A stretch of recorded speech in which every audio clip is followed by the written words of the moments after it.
Richard E. Grant Doctor canonised. But which one?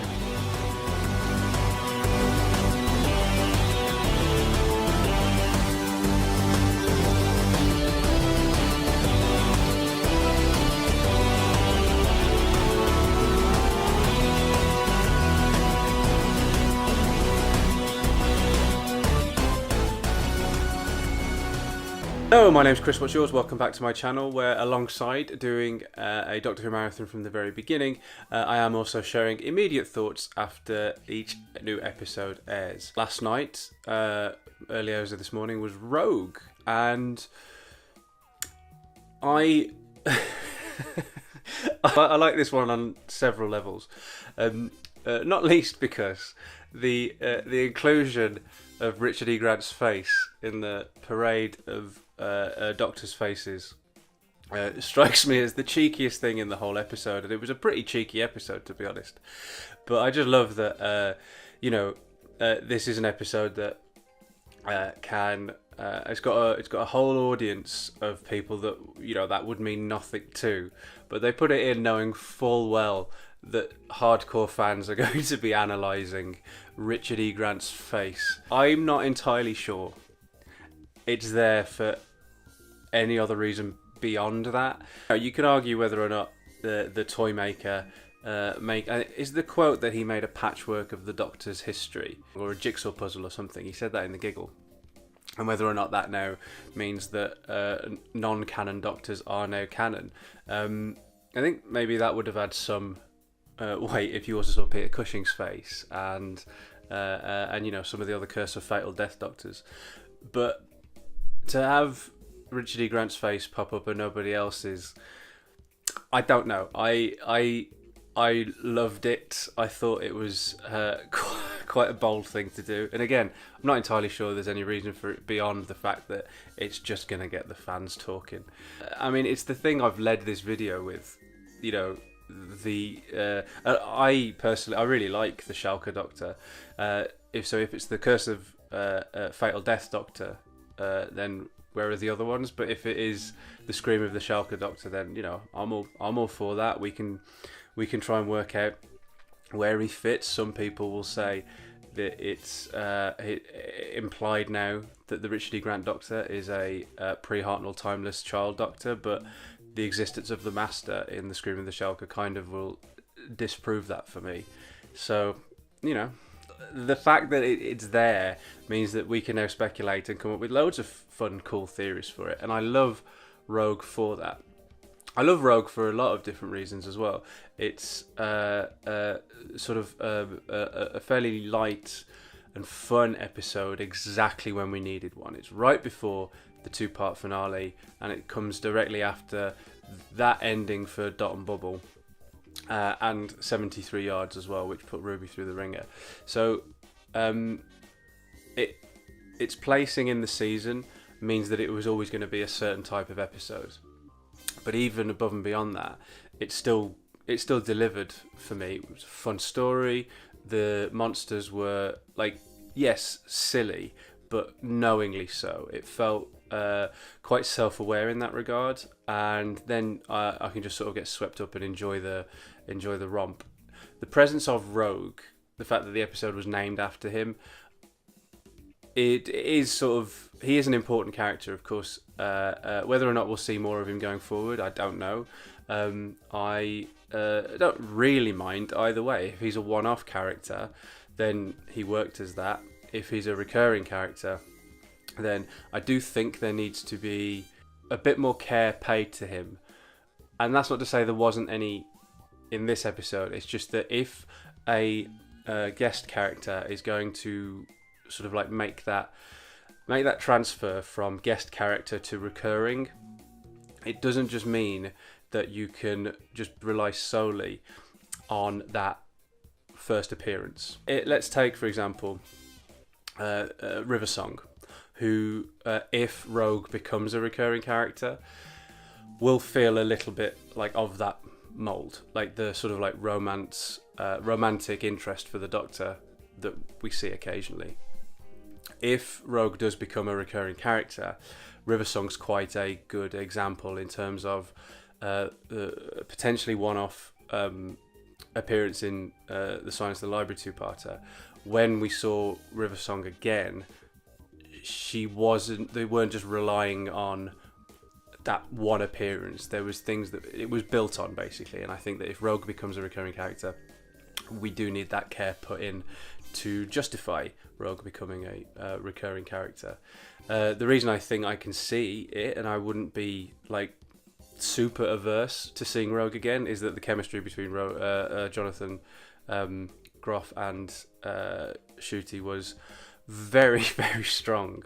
There was, I guess, no real Captain Jack vibes beyond just being an American accented future human. So I can understand why people thought it was going to be, but beyond the superficial, I'm not entirely sure. There was the offer that he could travel with the Doctor and Ruby, and then I think it would have been like, you know, Rose, Jack, Nine kind of dynamic. So I'm glad that didn't happen. The bond between the Doctor and Ruby, despite the last two episodes being, well, one Doctor Light, and the second one, Ruby not really being there much either, feels incredibly well defined when you actually think about how many episodes we've spent any great length of time with them together, hasn't been that much. So the fact that it feels this strong here is, again, like I say, it's very impressive, but it's a testament to Millie Gibson and Ncuti Gatwa. They are very, very good together. I think I might have said that they're already like one of my favourite TARDIS teams of certainly the since 2005. Individually, they are also still, even now, rising up my favourites lists. In this episode, Ncuti has a particular scene that I utterly adored. His performance in it managed to be just so incredibly Doctor-like, at the same time as being like nothing we've ever seen the Doctor do before. So new. And the scene I'm talking about is when he cheekily keeps playing Kylie Minogue. Even just saying that, the Doctor keeps cheekily playing Kylie Minogue, doesn't feel like traditionally, if you think back, certainly the classic series, and I know that because it's mostly predates Kylie Minogue, you wouldn't think that that's something the Doctor would do. But the impertinence of it, and the sort of like joy he gets from being irritating, I guess, that does feel Doctor-like for me. And so I remember when I did my video about the church on Ruby Road, I said this idea of seeing the Doctor on the dance floor and fitting in really well might not seem Doctor-like. But this idea also of the Doctor being like an outsider hasn't really always been the case. So John Pertwee's Doctor, while he had eccentricities, I wouldn't class John Pertwee's Doctor as an uncool outsider. He seems to fit in very well. He's very refined, and also you could argue like a cool Doctor. And that's what I meant, and I drew a parallel therefore between Ncuti Gatwa's Doctor and John Pertwee's Doctor, in that they can fit in. Some people who maybe don't really listen to what people are saying, and they just want to focus in on sound bites, therefore then said, I don't see how you can get John Pertwee vibes from the Doctor twirling about in a skirt on a dance floor. That's not really what I said. What I said is that they're occupying a similar kind of space in terms of being able to fit in where they've gone and still feel like the Doctor. And so here I get sort of Trout and Tom Baker vibes from being that sort of like deliberately slightly irritating, but it's also inflected with something new, and watching that made me feel like Ncuti Gatwa is just perfect casting. I didn't think that he was going to be miscast when I heard that he was cast, but now that we're almost at the end of his first season, like, what a triumph. In my opinion, what a triumph. I don't think since Matt Smith has a new Doctor impressed me this much, this quickly. knowing how Russell T Davies approaches season finales, I'm quite excited to see how Ncuti Gatwa does in a Russell T Davies finale. My issues with Russell T Davies finales from his first era were that they were always a little bit too... They were quite scrappy, with the exception of Parting of the Ways, actually. So I... getting tied up in the fact that the stakes are too big and then not really being able to pay off the level of the threat in the solution particularly well. That's always been my takeaway. I know other people's mileage varies, but to have, like, I know that the stories are always big, and I feel like that might suit Ncuti's Doctor very, very well. And it's why I think Rogue occupies that space in the season, which right before the finale. It's sort of like a romp of an episode where Ncuti Gatwa gets to cut loose, and because we spent 2 Doctor Light episodes before this, to see him cut loose in a romp is actually really welcome, and it suits him down to the ground. Like, he gets to hit quite a lot of beats here. You've got the Doctor having fun. You've got the Doctor having a flirt. And actually the awkwardness between them speaks to the Doctor being slightly awkward still, which I do quite like. It's not gone completely. He can do that, and he can do that really well. But there's the hint that it's still there, slight discomfort under the surface. As I guess, like, as one of those, as an introverted fan who relates to the Doctor when he is an oddball, I'm glad that hasn't gone completely. To remove it to the extent that they have, I'm fine with that, because each Doctor has to be different, and Ncuti Gatwa is most definitely putting his own stamp on the role, which I also want to see. I don't want to see a Doctor that retreads the same beats as a previous one. I do think the ever so slight ham-fistedness when it comes to romance shouldn't go completely. I do appreciate that it was there ever so slightly in degrees.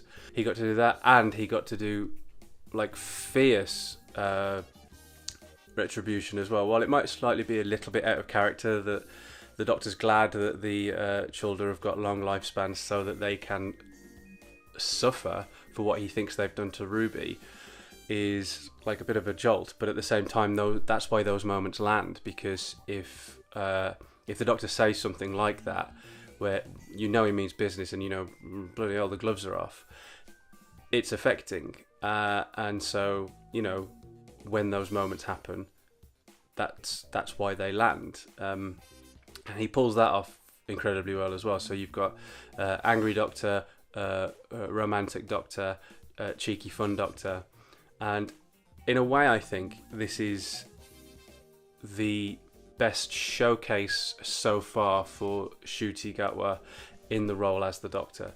It gives him scope to do a lot of different things, and as far as I can tell, he seems to excel at all of them, and so I've been familiar with his work in Sex Education, and admittedly I don't think he's actually done a whole lot otherwise, but I haven't seen the Barbie movie that he's in, so the only thing I had seen him in was Sex Education, and he impressed in that. He's the standout in Sex Education, so I was curious to see how he'd do as the Doctor. We've got to know him pretty well now, got a good handle of him as the Doctor, and like I say, I think it was inspired casting. As for the story itself, I did preface this really with, it occupies a certain part of the season, and that is that it's not going to be a heavy episode. And while the story was fairly lightweight, the fact that was, I guess, intended doesn't really matter to me. I had fun watching it. That's what the desired effect was. The writing, I think it's refreshing to have other voices than Russell T Davies. I know Stephen Moffat wrote Boom, but otherwise it's literally just this episode that isn't written by him. So to have different voices on the page really helps. The approach to the material, I detected different voices without it straying too far from Russell T Davies's vision of the series, so it still feels germane to the season. I did think that even though the story is lightweight, the way it's put together is actually very, very good. More than competent. The script is a whole piece. There wasn't anything that I watched, and I mean, it even has the fairly guessable reveal that Ruby actually is Ruby. So even though that was guessable, and it was fairly obvious as well in that all of the others were in their bird form, except for her, it does still show how capable Ruby is as a companion to the Doctor, using her knowledge, her wits, and I know admittedly she had to rely on technology, but it was technology that the Doctor had mentioned to her at the beginning of the episode. It was put together very nicely. Now, it wasn't put together like a puzzle box. It wasn't put together like a huge, heavy bit of writing like Dot and Bubble and 73 Yards were. It was a fun, rompy, pre-finale Doctor Who episode. Those episodes need to exist. It's a fun show as well. And I think, maybe that's my watchword for this episode. It was fun to watch all of the way through. The main reasons are, again, Ncuti Gatwa and Millie Gibson. I think this episode was definitely, of the two of them, this episode was Ncuti's episode by far and away.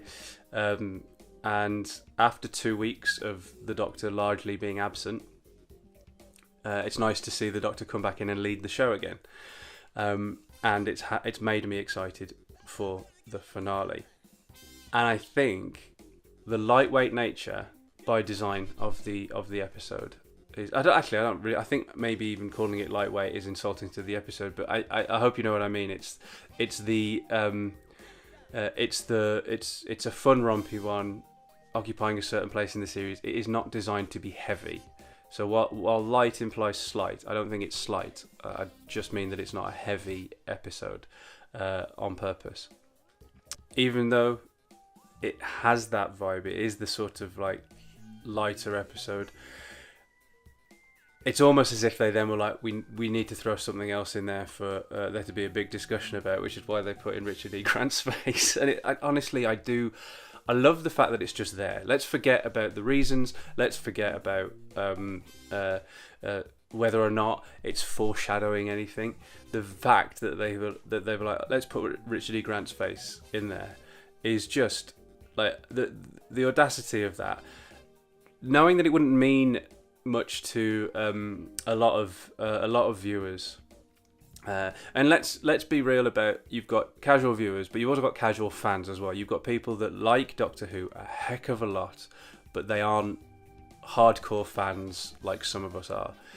So Richard E. Grant's face may not mean anything to those people either. What it does do, though, those hardcore fans that are consumed the show like almost every day of their lives since childhood, that means something, Richard E. Grant's face. And just the fact that it's there will invite discussion, and that's why I'm not entirely convinced that they didn't do that. I forgot to put my TARDIS light on. So I like just that it's there. First of all, just the fact that it's there, even if there was no reason for it, it's cheeky to do it. The fact that it is there now, it throws up questions, and the answers to those questions, to me, it's not important. What it does now is we're going to have a lot of fun discussing it. And I'm pretty sure, there'll probably be heated arguments about it, which there doesn't need to be. It was a fun inclusion in a fun episode. If it turns out to foreshadow something, great. I'm going to be delighted to be wrong, because then there's something else meaty for us to get our teeth into. The fact that the reason I don't think it's going to is because there's too much... there's too much there to explain, because if if it is foreshadowing a Richard E. Grant's appearance as, let's say, let's plump for the Shalka Doctor, because like I say, the other Curse of the Fatal Death Doctors aren't in there.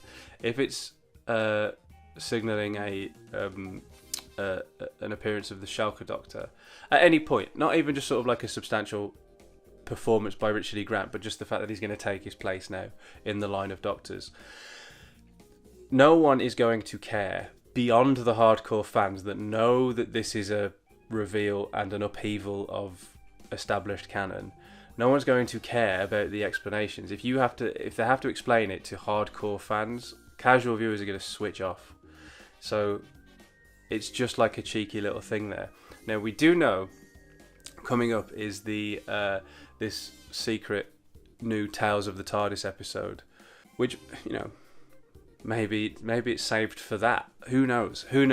Something that isn't going to be said. It's not going to be done it's not going to be addressed in any real sense in the main show, I don't think. But I don't need it to be.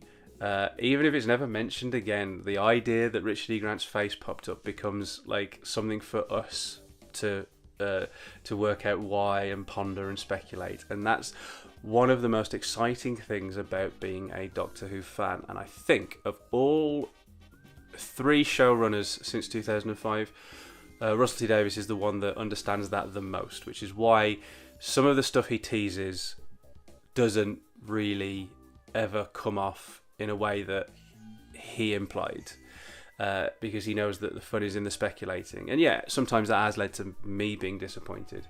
Like the one I always go back to is when the fires of Pompeii, before that aired, they used to do a Fear Factor thing on the website, where people had seen I think kids had seen the episode beforehand, and then they'd sort of like do little teasers and stuff, and somebody then pointed out, and then one of them was, another Doctor, and then it turns out it's because the son became a Doctor at the end.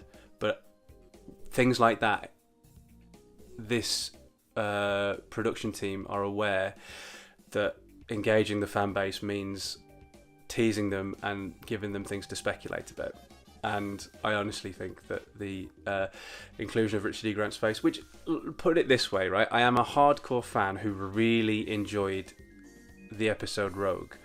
The thing that I am most talking about, the thing that has stayed with me, is that few seconds of Richard E. Grant's face floating around.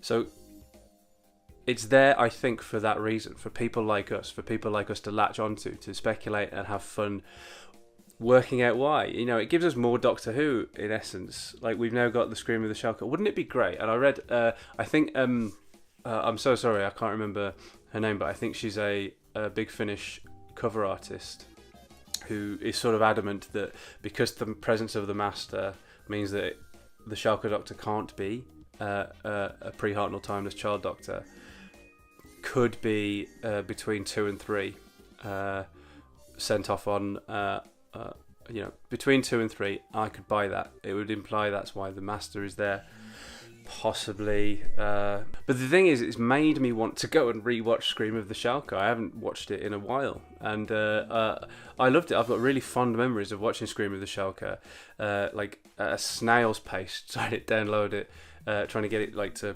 load off the website back in 2003 when I was in my university computer lab, because we didn't have laptops.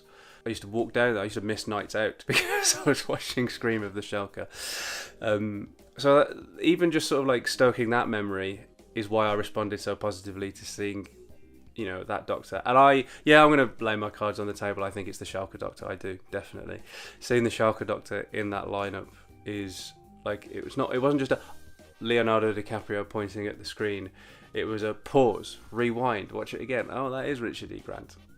Loved it. No notes. And as for the episode as a whole, I also really liked that as well. I think my baseline for Doctor Who going in is because I love Doctor Who and have done for so long, an episode will always start automatically at 4 stars out of 5, and then it has to either knock those off by transgressions or do something incredibly special to get that extra 5th one.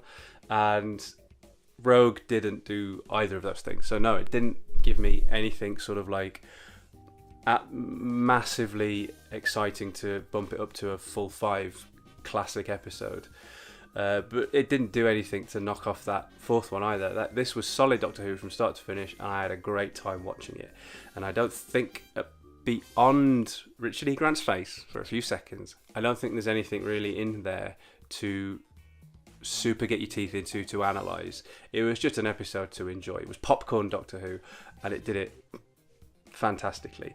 And now we're about to go into the finale, which will give us things to chew on. And I am I've been so impressed with this series up until this point, more so than I thought. I've had issues with certain episodes. Didn't like The Devil's Cord very much. Didn't like The Church on Ruby Road as much as I could have. Dot and Bubble was very challenging, but I found that such an odd, in a positive way. I found the oddness positive with Dot and Bubble. And I actually said in my video for Dot and Bubble that I'll still be thinking about it even after Rogue, depending on how light and frothy or heavy and intense Rogue is. And I think that's true. I'm still thinking about the ending of Dot and Bubble, and even just the construction of that episode is not like anything we were used to in Doctor Who. So I did enjoy how Dot and Bubble engaged my brain without. I probably enjoyed that more than I enjoyed the episode itself, so there's still a lot to think about there. But my point is, as a Russell T Davies skeptic, I can safely say I think I'm enjoying his second era so far more than I enjoyed his first era as I was watching it. But that was over a greater period of time, because I think I would still say that Series 1 with Eccleston and Billy Piper, like I did and still do think that's an incredibly strong series. So maybe we're on par for the course at the moment, but I guess I had 3 other series of Russell T Davies' first era to make my mind up about that. But at the moment, if we continue on this trajectory, then I think it's a stronger era, has the potential to be a stronger era. And also, Ncuti Gatwa's Doctor is, I prefer the 15th Doctor to the 10th. More of him is only a good thing. So I'm positive going into the finale, and I didn't think I would be. I think that's why I'm so delighted. I've enjoyed this new era more than I thought I would. Millie Gibson and Ncuti Gatwa have surpassed my expectations, and it's not like they were low. It's just that I was unfamiliar with Millie Gibson, and I didn't know how Ncuti would approach the Doctor. And I am fully on board with both of them. They are excellent individually, and together, what a pair. So I actually can't wait to see how the finale goes down, what transpires, whether or not it's a satisfying explanation. But I also know, because of the size of the stories when it comes to Russell T Davies' finales, I already know that the size of the story will give Ncuti and Millie scope to actually act their socks off, and they're so good at that I think I'll still get something out. I think I still get something out of the Stolen Earth and Journey's End, because it's sort of like it is scrappy, and so therefore it is fun to watch on some level. But Catherine Tate's excellent in that. Elizabeth Sladen, even just the seeing all of the faces coming together, like that Avengers effect, is what sells that finale for me. And then with this one, it's going to be nice to see Kate again. Gemma Redgrave's excellent. It's going to be nice to see Rose again, because I thought Yasmin Finney did excellent work in the Star Beast, and Bonnie Langford as Mel is coming back. So there's going to be something there for me to latch onto, even if the threads don't get tied up as conclusively as I would like. But then there's the scope for them to be tied up as conclusively as I would like, and I could be pleasantly surprised with how much I enjoy the finale. And I think Russell T Davies' strength isn't always paying it off, but it definitely is using it as a solid framework to hang a season off. And so, knowing that going in to a finale it's come around all too quickly because of the shortness of the season. However, we are where we are. Because bearing in mind, I don't think he managed to pull it off with the giggle as the finale to the trilogy of specials. But with this one, there's been more time. Admittedly, not much more, but there has been more time to have this thread. We're going to find out the Susan twist reveal. So there will be things there that will be paid off. I'm intrigued to see where this goes now. And a lot of that is down to Rogue. To bring it back to what this video is about, I'm going to give Rogue its props for being a well-told story with a lot of ingredients, being a lot of fun, and I guess sort of like, I don't know how to phrase this without sounding patronising to it, but knowing its place in the season. Like where it is sort of like, in the same way that Space Babies was an innocuous, inoffensive opener to sort of like get the show rolling again before it could go off and do its heavy episodes and its wildly experimental ones. Rogue knows that it's an episode of Doctor Who with a start and an end, with threads that we may revisit in the future. It doesn't close them all off, but it exists as a complete story with, you know, gags and lightness and fun and monsters that are silly before we have the finale. And so if it had been anything else, if it had been, it was never going to be one of the heavy hitters, and I do love it for that. I'm grateful to Rogue in its position in the series to make me go, this feels now time for the finale. Like, it's been quite a while. Like I said, I've had problems with some of the episodes and some parts of other episodes. This one, I don't think I've got any problems with.